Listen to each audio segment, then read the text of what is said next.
As the budget market grows smaller and smaller, is there really any room for an above average budget entry? I'm Mark Burstein over Techno Buffalo, and these are the Alcatel OneTouch Idol 3.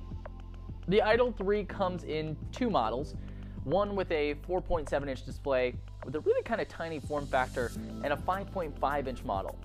The build quality is the same, but the specs are different, and that's everything from the screen to the innards. So let's talk about this 4.7-inch model really quickly. It's a 4.7-inch IPS LCD display, 720 by 1280. That comes to a PPI of 312, which is pretty low. It's running a Snapdragon 410 with an Adreno 306, and it's rocking 1.5 gigs of RAM. This bigger handset has got a 5.5-inch IPS LCD display. It's a 1920 by 1080 resolution for a PPI of 401. A Snapdragon 615, Adreno 405, and you've got 2 gigs of RAM in this model.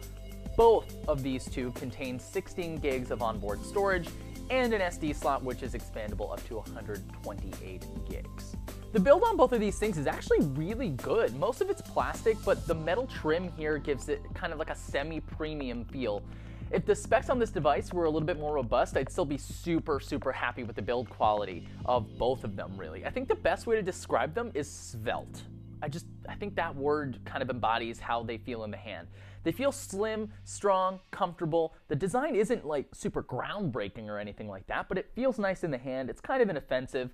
The only thing that I don't like at all in terms of the hardware is the placement of that home button. That home button's just a little too high up on that left side, but this is mitigated by tap to wake and another feature that we will cover very shortly.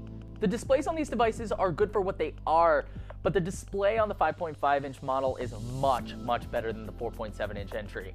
The color on the 4.7-inch model's display is washed out, the contrast is murky at best, and the screen is sharp enough for the size, but it's nothing to write home about. The viewing angles on both, however, are very good. The 5.5-inch has a much more pleasant display, and it's got a much higher pixel density than the 4.7-inch model.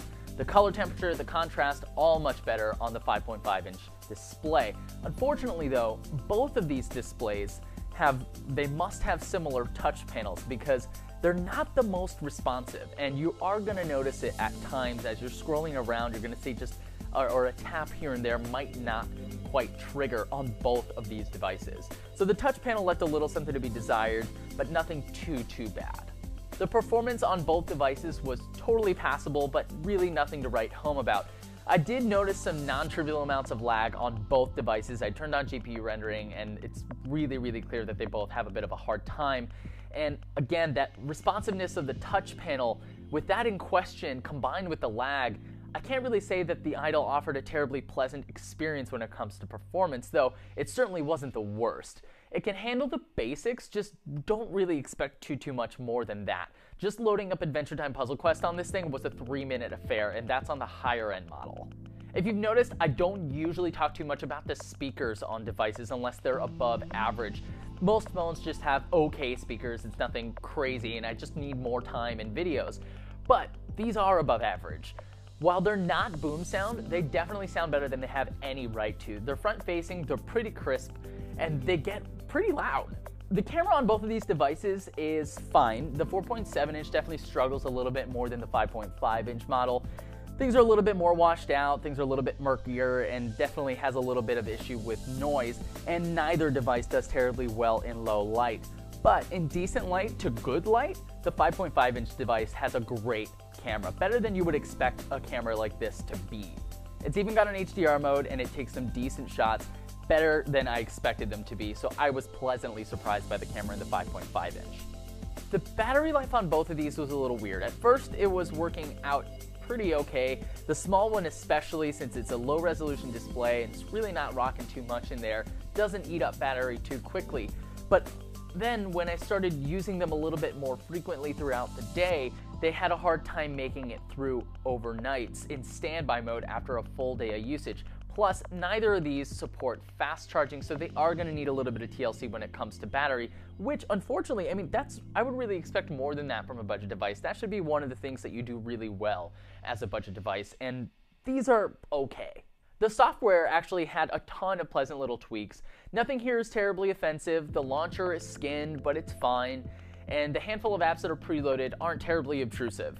They're easy enough to disregard, so that's really not that big of a deal. Where Alcatel really kind of stepped up is a few touches that make it clear that they are making an effort to differentiate wherever possible, despite how silly it might seem.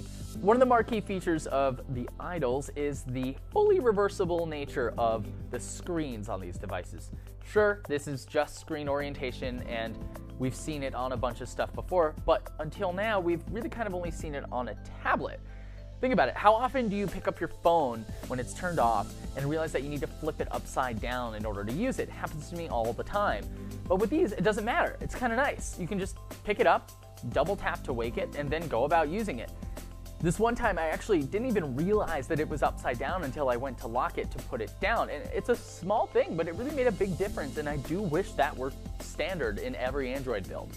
While I did have a kind of overall positive experience with these devices, I'm just struggling to figure out exactly where they fit. If you're in the market for a cheap phone, you could certainly do a lot worse than the 4.7-inch Idol 3. It's tiny, the battery life is fine, the camera's fine, and the software's inoffensive. If someone came up to me and told me that they need a phone for less than $200, this is where I'd point them, but then I'd remember that the Moto G is the same price at $180, and it arguably offers you more bang for your buck. Then we get to the 5.5-inch model. At $270, I wonder if your money isn't better spent picking up a Zenfone 2 at $300. I think the amount of compromises that you're going to be making in terms of performance at that price point is just a little bit too much to justify making this particular purchase, especially when you take into account the state of flux that the market is in right now. Bottom line is, while these are decent devices for the price point, they don't really do anything big enough to merit my attention with other more serious contenders in the same price range. Let me know what you guys think about the Idol 3 in the comments, and if you enjoyed this video, you can hit that like button on the way down there. You can also subscribe if you've ever been attacked by an echidna, and as always, thank you for watching. Be kind to one another, and I will catch you in the next video.